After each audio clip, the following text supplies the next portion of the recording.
el título que le hemos puesto a esta prédica, es difícil, pero no imposible, ¿sí? Eso es lo que le hemos estado, es lo que hemos estado invitando, lo que hemos estado compartiendo para que con la ayuda de Dios poder, a la luz de la palabra, a la luz de las escrituras, poder tener la base y el fundamento de lo que vamos a poder enseñar. Dice, difícil, pero no imposible. Sobre eso vamos a hablar. El domingo pasado hablé de un versículo que me gustó mucho y hoy día quiero compartir otro, en 2 de Timoteo 3:16. Por eso es que a mí me gusta mucho la escritura, le encontré sentido desde que me hablaron hace 18 años de Dios, le encontré sentido por esto también. Dice, toda la escritura, es decir, toda la Biblia es inspirada por Dios. Fue escrita por hombres, sí, escrita por hombres, pero los hombres fueron inspirados por Dios. Es por ello que en la escritura tú no vas a poder encontrar ninguna contradicción, por más que se escribieron hombres que nunca se conocieron en diferentes años, en diferentes etapas, reyes, personas de muy alta en la sociedad, como reyes, como a la vez pescadores. Fue escrito por mucho tipo de gente y no se va a encontrar ninguna, ningún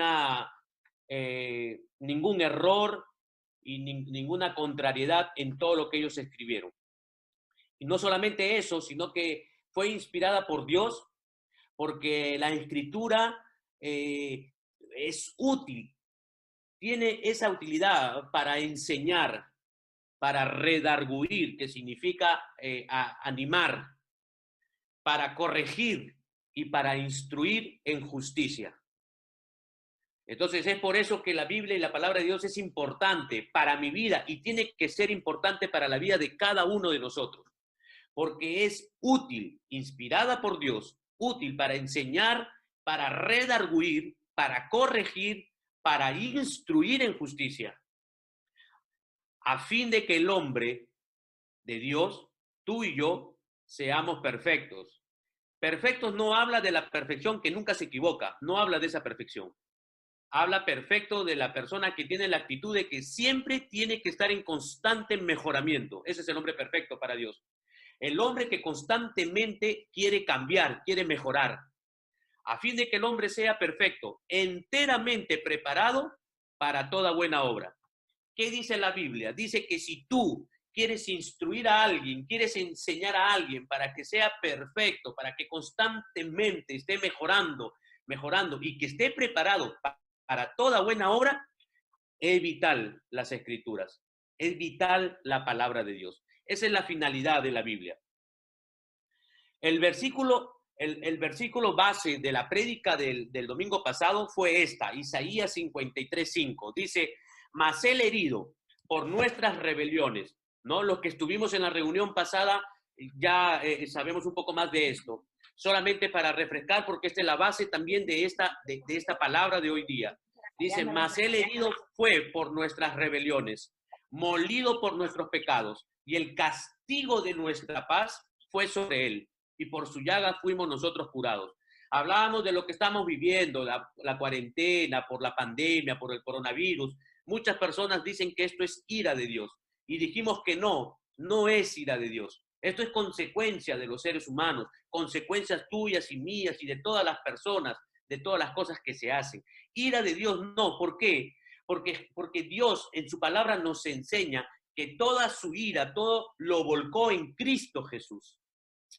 ¿Sí? Ese fue el plan perfecto de Dios. Lo volcó en Cristo Jesús para que nosotros podamos tener la oportunidad de arrepentimiento.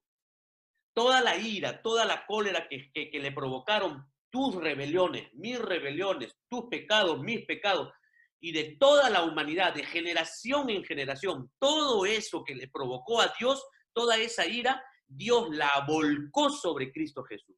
Es por eso que Él fue a la cruz y es por eso que Él murió de esa manera, ¿verdad? Sobre Él dice, el castigo de tu paz, el castigo de mi paz, fue sobre Jesús. No es gratis. Alguien tuvo que pagar un precio. y fue Jesucristo, ¿verdad?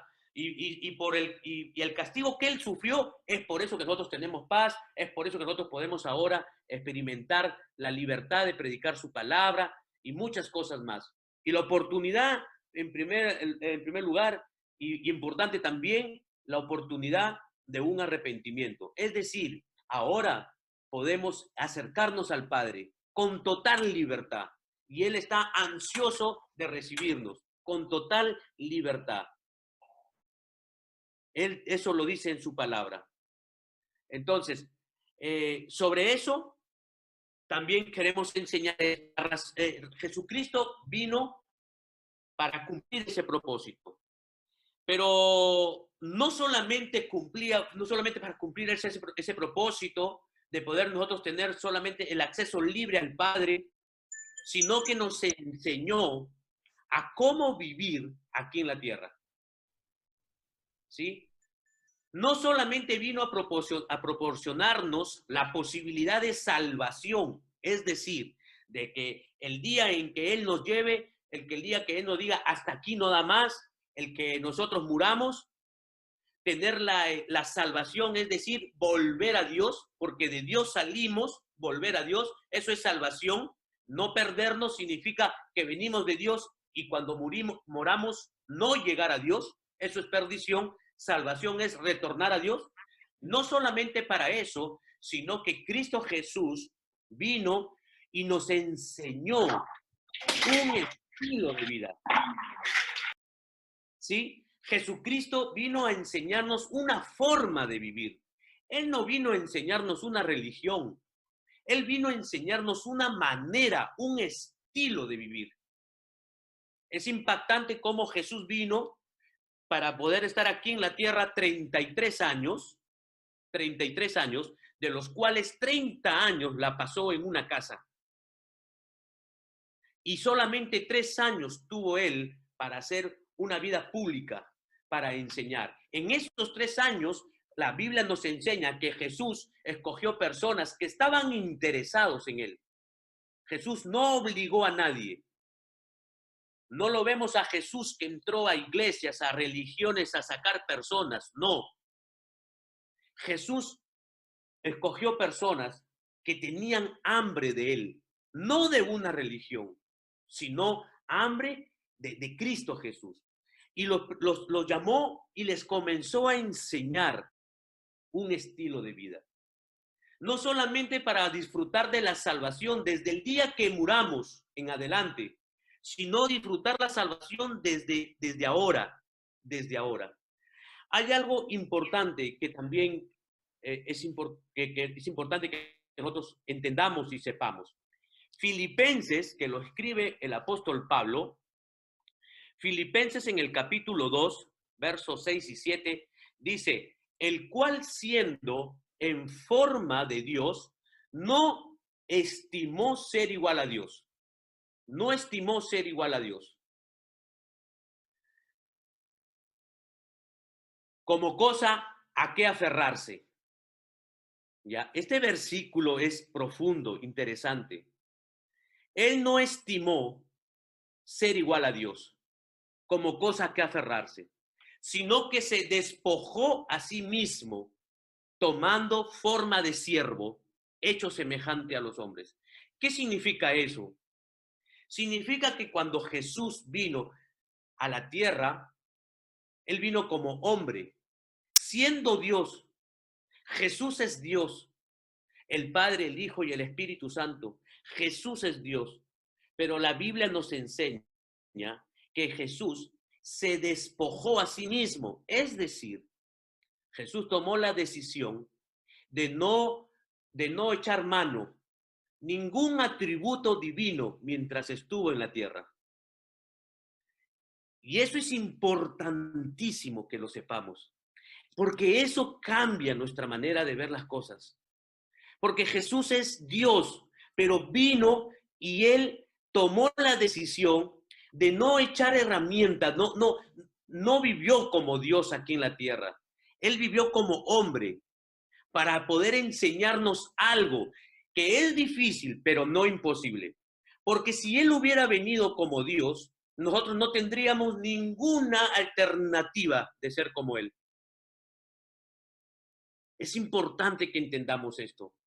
Y por eso nosotros decimos, pero Jesús nunca pecó. Claro, Él nunca pecó porque Él fue Dios. Sí, fue Dios, pero estamos equivocados porque Él vivió como hombre. Él pudo pecar, pero decidió no pecar. Él decidió despojarse a sí mismo y tomando forma de hombre. Eso es importante. Es muy importante que tú y yo lo sepamos. Porque si Él no hubiera hecho eso, Él no se hubiera identificado con nosotros. Él nunca nos enseñaría algo que nosotros no pudiéramos hacer. Él vino como hombre, vino de María, escogió una mujer preciosa, mujer temerosa de Dios, que amaba no solamente María, sino toda su familia amaba a Dios. Se sometió Jesús cuando iba siendo grande, se sometió a sus padres, aprendió de ellos, iba a la iglesia, aprendió y nos comenzó a enseñar hasta que tuvo los 30 años. Y nos comenzó a enseñar cómo se tenía que relacionar él con Dios. Nos enseñó a orar, nos enseñó a cómo tratar y nos enseñó a vivir una vida victoriosa aquí en la tierra. Para eso él tuvo que despojarse de ser Dios. No echó mano de ningún atributo de Dios. Si no, no tuviera sentido.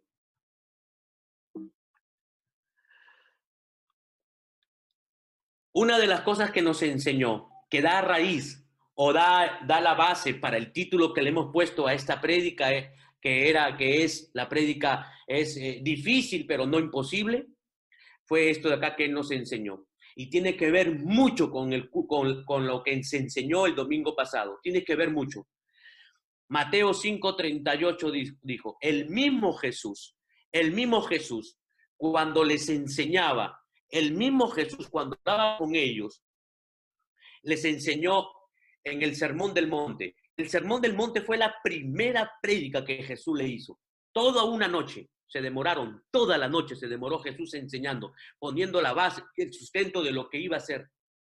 En esa noche, en ese día, el Sermón del Monte, Jesús enseñó esto. Oíste que fue dicho, ojo por ojo y diente por diente. Pero yo os digo, no resistáis al que es malo.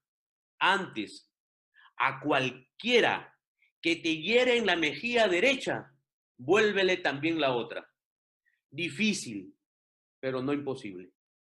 Bien difícil, pero no imposible.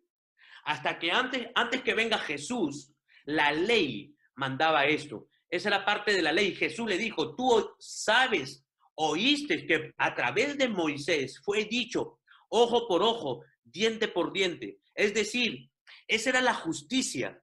Si tú me lastimabas y cuando tú me lastimabas a mí, yo, por lo que tú me hacías, yo perdía un brazo, la justicia era que yo tranquilamente ante los jueces, si se determinaba que yo tenía la razón, la otra persona tenía que perder un brazo, el mismo brazo que yo perdía, ojo por ojo, diente por diente. Y eso era la justicia.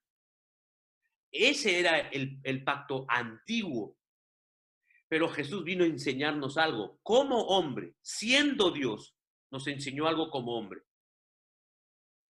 Ya no va a ser así, dijo. Ya no.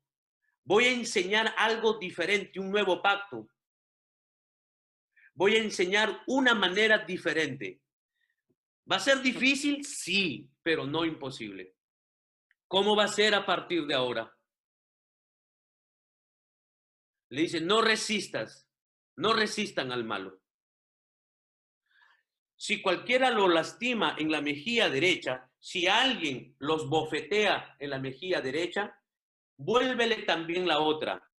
¿Qué significa eso? Que si alguien viene a golpearme, yo tengo que poner la otra mejilla y decirle, golpéame porque así dice la escritura. No significa eso. ¿Qué quiere decir? La Biblia quiere decir que si alguien me lastima, yo tengo que perdonar. Y no solamente tengo que perdonar, sino que en mi corazón tengo que estar con esa persona que me lastimó, tengo que estar de tal manera, que tengo que volver a servirle, tengo que volver yo a tratarlo bien, aunque me exponga que me vuelva a lastimar. Un ejemplo claro puede ser, como siempre digo yo con mi esposa, en la familia, en el matrimonio.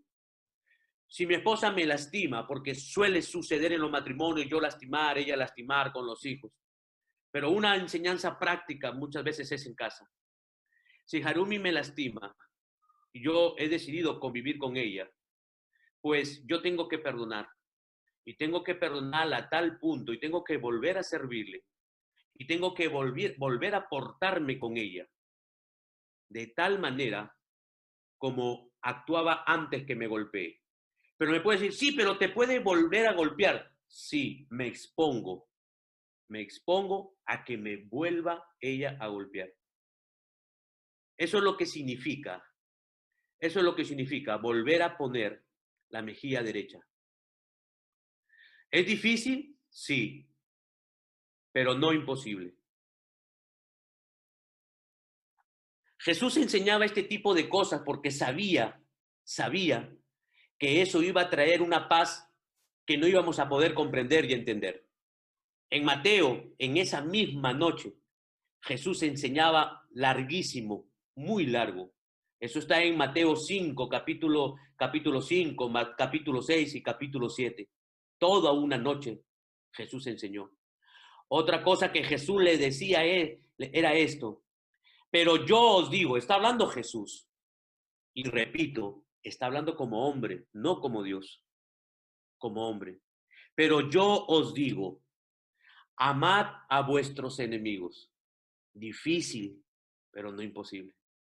Bendecid a los que os maldicen. Haced bien a los que los aborrecen. Y orad por lo que os ultrajan, por lo que os ultrajan y os persiguen. ¿Sabes que esto es cristianismo?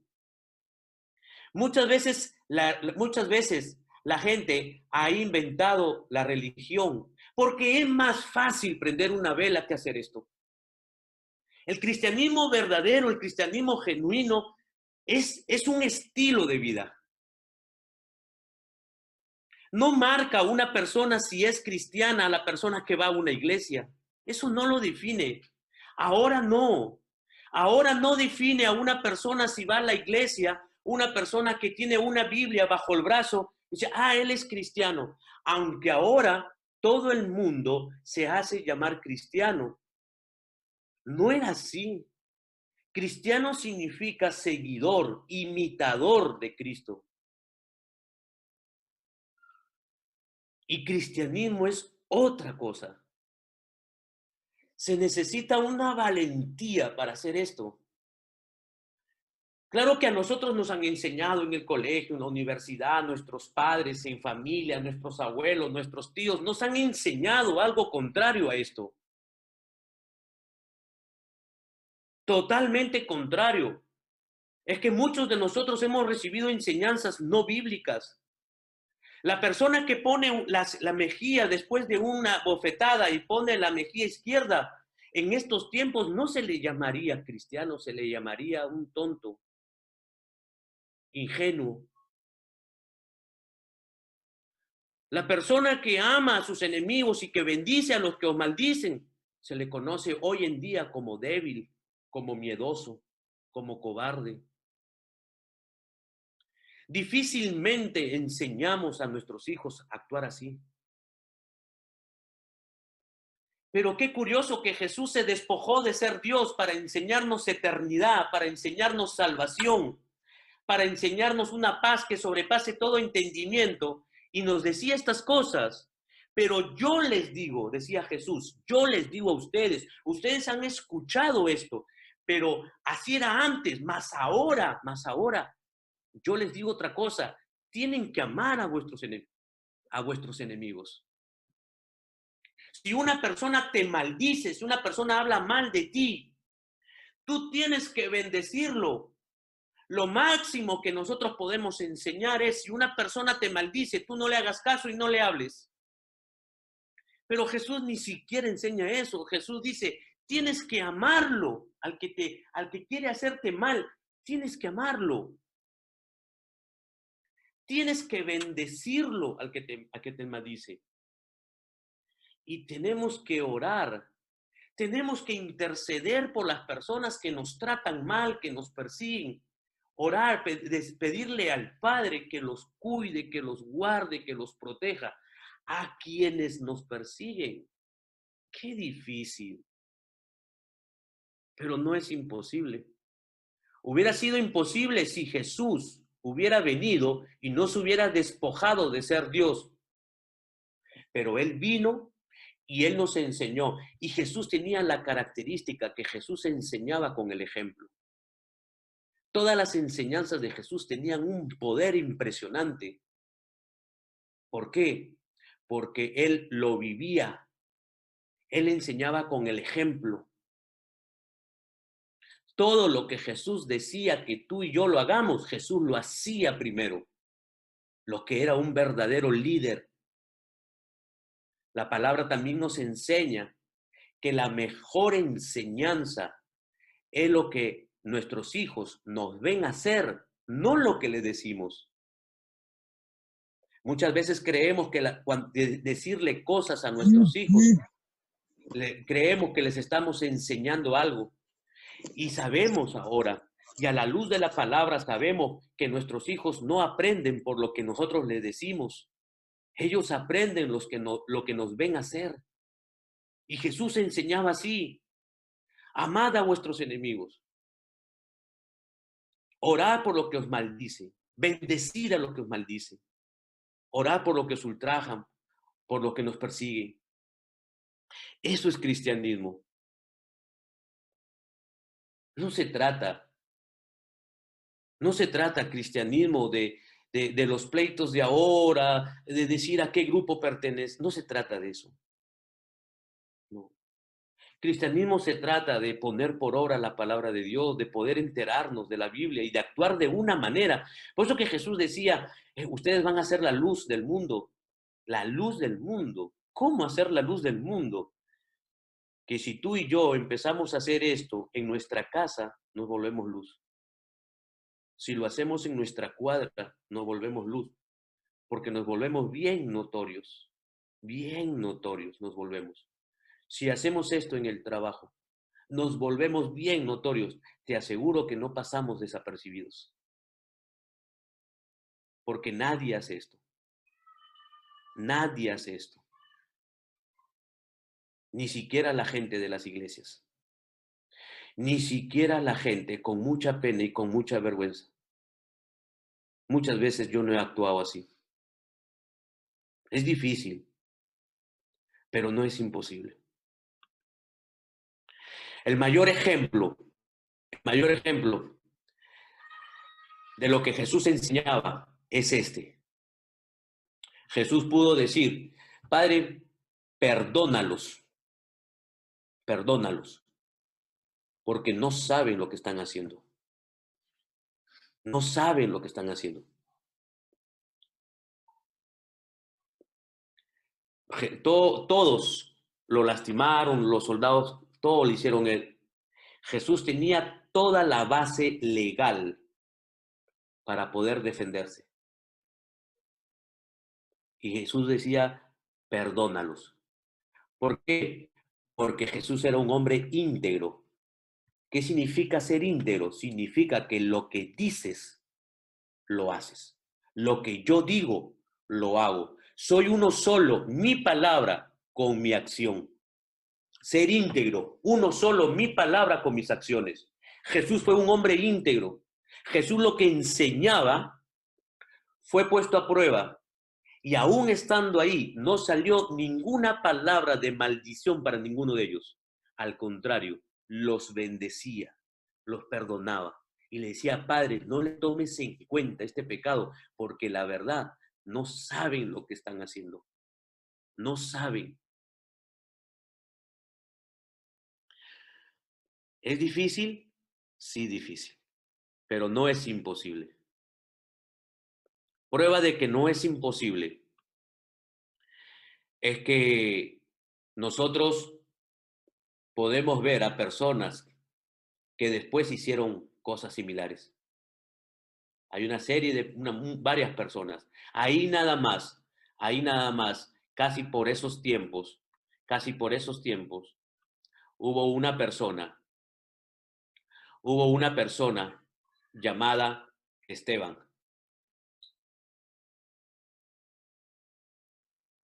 Esteban fue una persona que por predicar estas palabras hizo que la gente se llenara de ira, porque estuvo chocando con religión, estuvo chocando.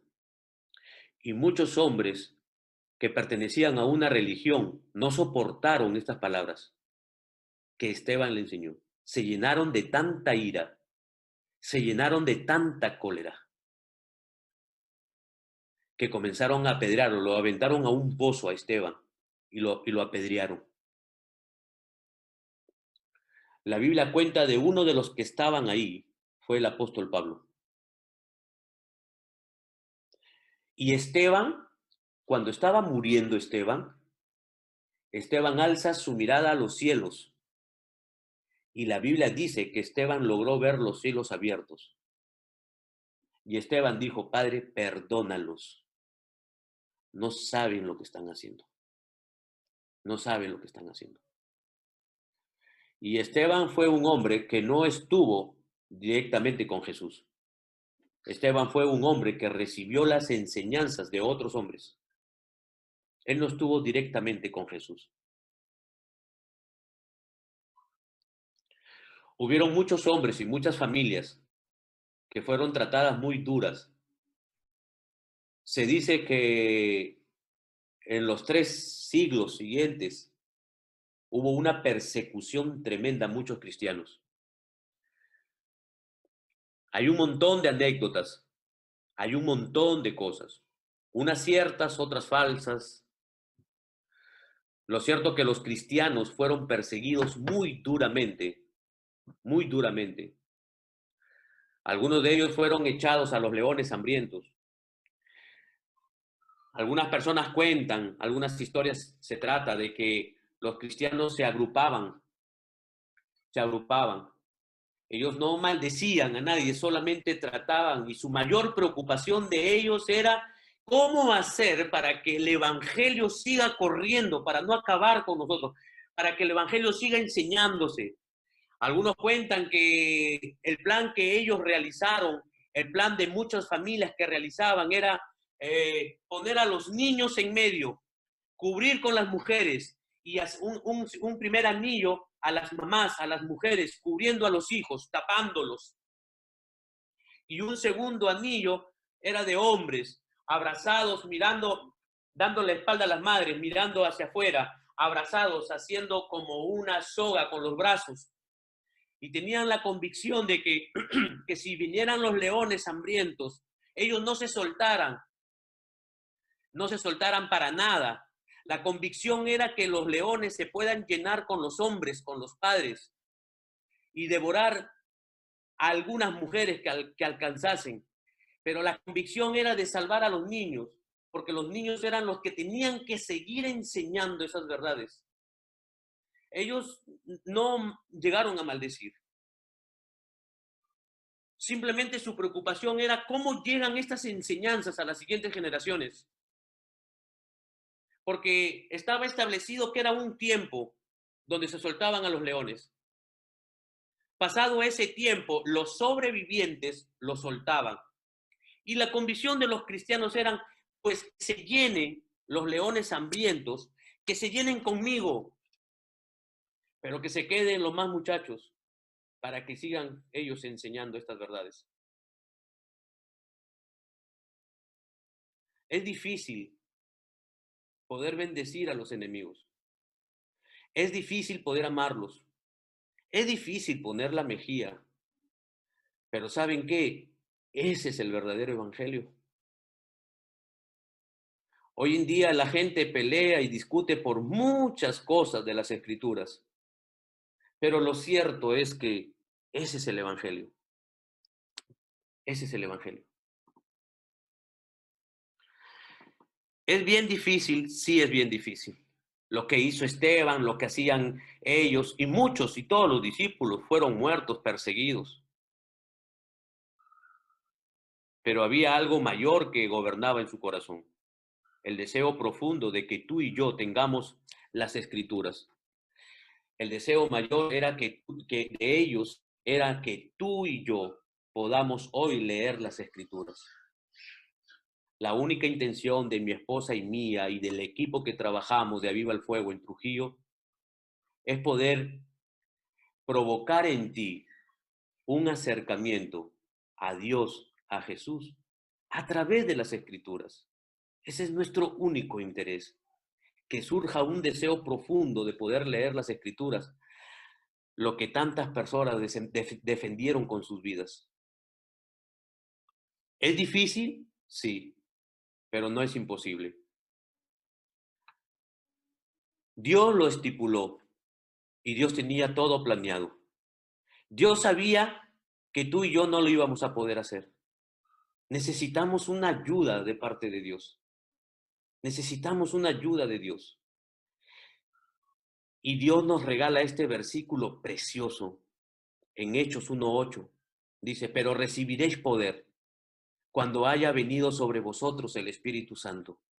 Y me seréis testigos, y me seréis testigos, y hablarás de mí. Recibiréis poder cuando venga sobre vosotros el Espíritu Santo.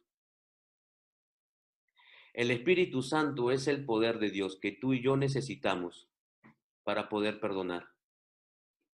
El poder del Espíritu Santo es el que tú y yo necesitamos para poder bendecir a las personas que nos han hecho daño.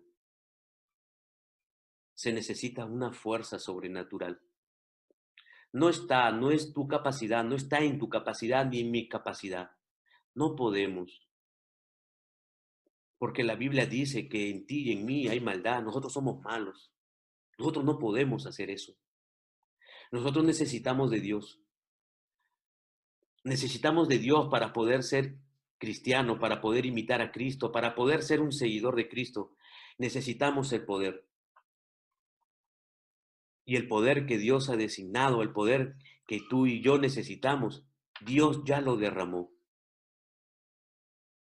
Si Dios le place, el próximo domingo estaríamos hablando del Espíritu Santo para conocer un poco más de Él. Pero eso es lo que tú y yo necesitamos. Tú puedes decirle, Señor, que tu Espíritu Santo me fortalezca, quiero conocer. Hay tantas maneras de orar, hay tantas formas de poder acercarnos a Dios y espero, mi esposa y yo tenemos como convicción que estos versículos que podamos estar poniendo te sirvan y me sirvan como una base para poder orar.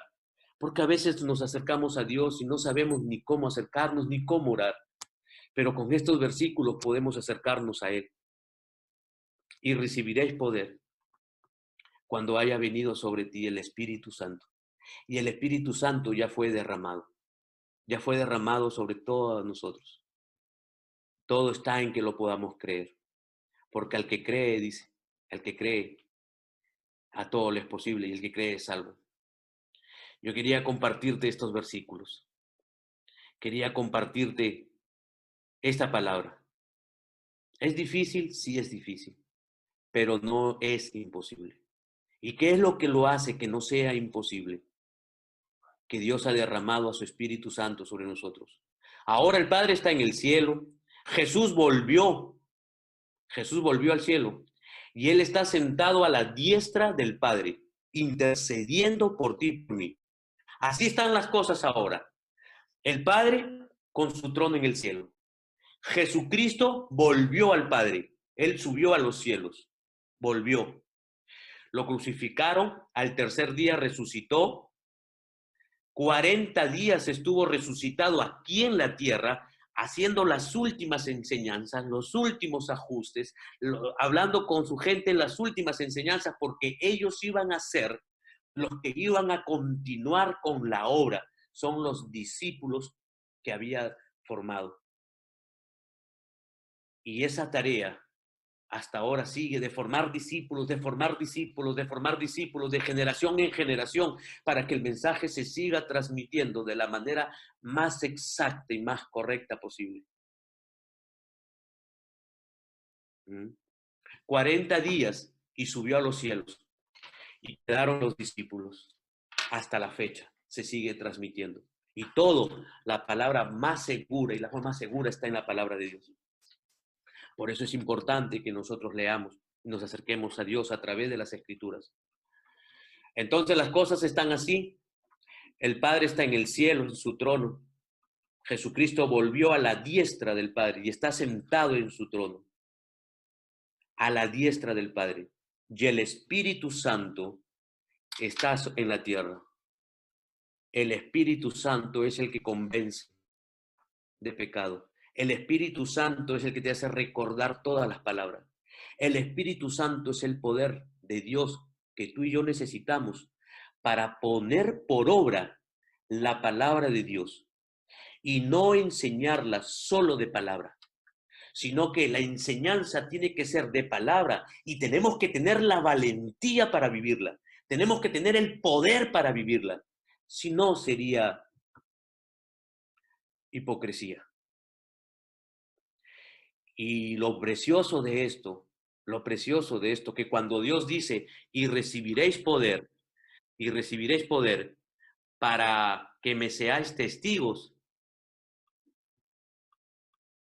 cuando la palabra de Dios dice que recibiremos poder para ser testigos de Él, da un orden y dice, en Jerusalén, en Samaria, en Judea, en Samaria y hasta los confines de la tierra. ¿Sabes cómo es interpretada esa porción de la palabra de Dios? Porque habla de ambientes, habla de un Jerusalén que representa tu casa, tu familia. Habla de un Judea, un entorno un poco más amplio, que habla del resto de tu familia. Habla de Samaria, de amistades, y habla hasta lo último de la tierra. Tu familia, tu mujer, tu esposo, tus hijos, tu familia, tu Judea. Ahí es donde primero se tiene que dar a notar el poder del Espíritu Santo en tu vida. En Jerusalén, en Judea, en Samaria y hasta lo último de la tierra. Para terminar esta enseñanza, lo cual les agradezco de estar ahí, que los puedan estar escuchando, termina Jesús esta parte diciendo, también han oído que se dijo, ama a tu prójimo y odia a tu enemigo. Así se enseñaba antes. Eso era justicia. Pero yo les digo ahora, cambió la cosa. Amen a sus enemigos. Oren por quienes los persiguen.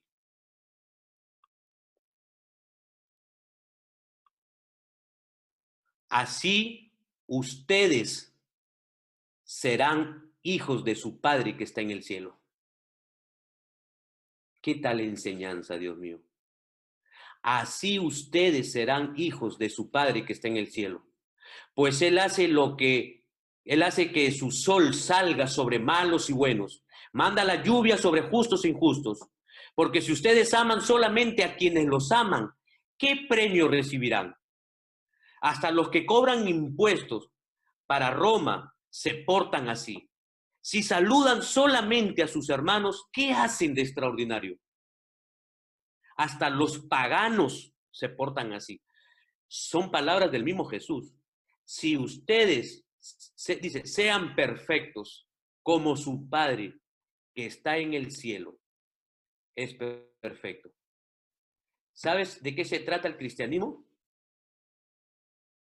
El cristianismo se trata de que tú y yo seamos imitadores de Cristo. Él lo hizo, lo podemos hacer nosotros. Sin el Espíritu Santo, imposible. Con el Espíritu Santo es bien difícil, pero no es imposible, que es el título que le hemos querido dar a esta prédica. A Cristo paso a paso, Yo sigo sin cesar y todas sus bondades me da sin